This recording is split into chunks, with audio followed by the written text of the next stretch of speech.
वीरेश्वर मंदिरातील चोरीच्या तपासादरम्यान खोपोली नगरपालिकेच्या पंप हाऊसवर सीसीटीव्ही व्यवस्था नसल्याचा धक्कादायक प्रकार समोर आला आहे। पोलिसांनी परिसरातील सीसीटीव्ही फुटेज तपासण्याचा प्रयत्न केला असता पंप हाऊसवर सीसीटीव्ही कॅमेरेज बंद असल्याचे स्पष्ट झाले। त्यामुळे चोरट्यांच्या हालचालींचा मागोवा घेणे कठीण ठरले असून नगरपालिकेच्या सुरक्षा व्यवस्थेवर प्रश्नचिन्ह निर्माण झाले आहेत।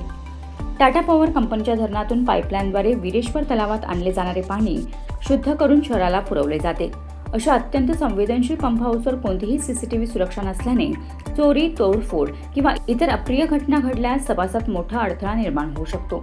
नागरिकांनी यापूर्वीही सुरक्षा उपाययोजना करण्याची मागणी केली होती, मात्र प्रशासनाने त्याकडे दुर्लक्ष केल्याचा आरोप होत आहे। वीरेश्वर मंदिरातील चोरीच्या पार्श्वभूमीवर पंप हाऊससह शहरातील सर्व महत्त्वाच्या ठिकाणी तातडीने सीसीटीव्ही कॅमेरे बसवावेत अशी जोरदार मागणी नागरिकांकडून केली जाते।